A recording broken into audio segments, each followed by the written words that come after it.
Thrissur അതിരൂപതയിൽ 10-12 de addiction സെൻ്ററുകളുണ്ട്, അത് നിങ്ങൾ ഉപയോഗിക്കാൻ പറഞ്ഞു.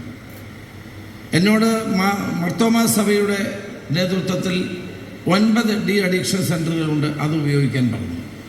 അങ്ങനെ ഞങ്ങൾ കേരളമൊട്ടാകെ ഡി അഡിക്ഷൻ സെൻ്ററുകൾ, ലിറ്റിൽ ഫ്ലവർ ആശുപത്രി പോലെയുള്ള ആശുപത്രികൾ ഒക്കെ ആയിട്ട് കോർഡിനേറ്റ് ചെയ്യാൻ പോലീസ് ഒരു സംവിധാനം ഉണ്ടാക്കിക്കൊണ്ടിരിക്കുകയാണ്. ഇതുമായി ബന്ധപ്പെട്ട് ഇതൊരു രോഗമാണ്, കുറച്ച് കഴിഞ്ഞാൽ ഇത് രോഗമായി മാറും.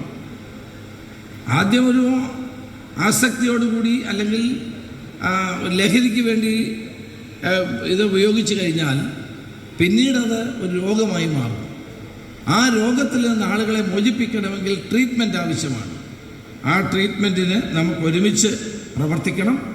നമ്മുടെ കുട്ടികളെ ആ വിപത്തിൽ നിന്ന് രക്ഷിക്കാൻ നമ്മുടെ സമൂഹം ഒറ്റക്കെട്ടായി മുന്നോട്ട് വരേണ്ട ഒരു സമയമാണ്. അപ്പോൾ ഓപ്പറേഷൻ തുഫാൻ ദി നർക്കോ ഹണ്ടിൻ്റെ 2ാമത്തെ ഘട്ടത്തിലേക്ക് ഇന്ന് നമ്മൾ കടക്കുകയാണ്. അത് പോലീസിൻ്റെ നടപടി ഒരു ഭാഗത്ത് നടക്കട്ടെ, അതിൽ നിന്ന് കിട്ടുന്ന ആളുകൾ അറസ്റ്റ് ചെയ്യുന്ന പലരെയും ചികിത്സിപ്പിക്കേണ്ടതായിട്ടുണ്ട്. കാരണം അവരിത് ഉപയോഗിക്കുകയാണ്. അപ്പോൾ തുഫാൻ കെയറിലേക്ക് നമ്മൾ മാറിക്കൊണ്ടിരിക്കുകയാണ്. അപ്പോൾ തുഫാൻ കെയർ വിജയിക്കണമെങ്കിൽ ആശുപത്രികളുടെ സഹകരണം വേണം. പല പ്രൈവറ്റ് ആശുപത്രികളുടെയും പല സഭകളുടെയും സഹായം തേടി ഞങ്ങൾ മുന്നോട്ട് പോവുകയാണ്.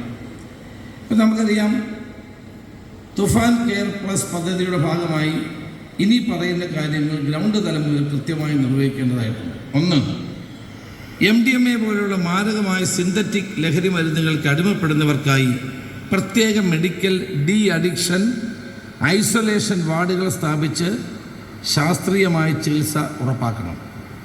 2, കേരള പോലീസ് തങ്ങളുടെ ഡിജിറ്റൽ പ്ലാറ്റ്ഫോമിൽ ഒരുക്കുന്ന ഓൺലൈൻ ടോക്ക് റൂം ഈ ആശുപത്രിയിലെ ക്ലിനിക്കൽ സൈക്കോളജിസ്റ്റുകളെയും സൈക്യാട്രിസ്റ്റുകളെയും വിന്യസിപ്പിക്കും. ഞങ്ങളൊരു പോലീസ് ഒരു ഡിജിറ്റൽ പ്ലാറ്റ്ഫോം ഒരുക്കുന്നുണ്ട്, ഓൺലൈൻ ടോക്ക് റൂം.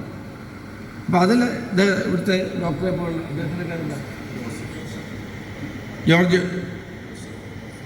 ജോസഫിനെ പോലെയുള്ള ഡോക്ടർ CJ ജോസഫിനെ പോലെയുള്ള പ്രഗത്ഭമതികളായ ഡോക്ടർമാരെ ഞങ്ങൾക്ക് കൂടി അവരുടെ സഹായം ലഭ്യമാക്കി തരണം. കാരണം ഈ ടോക്ക് റൂമുകളിൽ നമുക്ക് കേരളം മുഴുവനുള്ള ആളുകളുമായിട്ട് സംവദിക്കാനും സംസാരിക്കാനുള്ള അവസരം ഉണ്ടാക്കണം. 3, ലഹരി മരുന്നിൻ്റെ അമിതമായ ഉപയോഗം മൂലം ഉണ്ടാകുന്ന അടിയന്തര സാഹചര്യങ്ങൾ കൈകാര്യം ചെയ്യാൻ ട്രോമ കെയർ വിഭാഗത്തിൽ ഒരു പ്രത്യേക ഫാസ്റ്റ് ട്രാക്ക് പ്രോട്ടോക്കോൾ രൂപീകരിക്കും. അതാണ് ഓരോ ആശുപത്രിയോട് നമ്മൾ ആവശ്യപ്പെടുന്നത്. ഞാനിവിടെ ആദ്യമായി ഇവിടെ വെച്ച് പറയുകയാണ്. ലഹരി മരുന്നിൻ്റെ അമിതമായ ഉപയോഗം മൂലം ഉണ്ടാകുന്ന അടിയന്തര സാഹചര്യങ്ങൾ കൈകാര്യം ചെയ്യാൻ ട്രോമ കെയർ വിഭാഗത്തിൽ പ്രത്യേക ഫാസ്റ്റ് ട്രാക്ക് പ്രോട്ടോക്കോൾ രൂപീകരിക്കണം.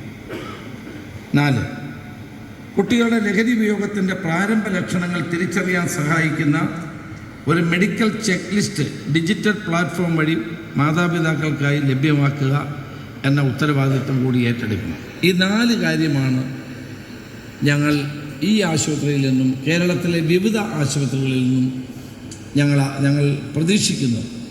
അപ്പോൾ CJ ജോസഫിനെ പോലെയുള്ള പ്രഗത്ഭമതികളായ ഡോക്ടർമാർ ഇതിന് ഞങ്ങളെ സഹായിക്കണം എന്ന് ഞാൻ അഭ്യർത്ഥിക്കുന്നു. എന്നാൽ മാത്രമേ കേരളത്തിലെ ജനങ്ങളെ ഇത് പിടിച്ചതുകൊണ്ട് മാത്രമായില്ലല്ലോ. പോലീസ് അവരുടെ ഡ്യൂട്ടി ചെയ്യും, ഇത് പിടിക്കും, അവരെ ജയിലിലാക്കും, അവരെ കോടതി കൊണ്ടുപോകും, കോടതി നടപടി ഉണ്ടാകും, ഈ പിടിച്ച സാധനങ്ങൾ നശിപ്പിക്കും, ഇതൊക്കെ പോലീസ് ചെയ്യും. പക്ഷെ അടുത്ത സ്റ്റേജാണ് ഏറ്റവും പ്രധാനം, കെയർ, തുഫാൻ കെയർ. അതിന് ആശുപത്രികളുടെ സഹായം വേണം. അതിന് തയ്യാറായി മുന്നോട്ട് വന്ന ലിറ്റിൽ ഫ്ലവർ ആശുപത്രിയെയും ബഹുമാനായ പാലക്കാപ്പള്ളി അച്ഛനെയും മറ്റ് ബന്ധപ്പെട്ട എല്ലാവരോടും ഞാൻ കേരളത്തിൻ്റെ ആഭ്യന്തര വകുപ്പിന് വേണ്ടി, കേരള സർക്കാരിന് വേണ്ടി പ്രത്യേകം നന്ദി രേഖപ്പെടുത്താൻ ഈ അവസരം വിനിയോഗിക്കുകയാണ്.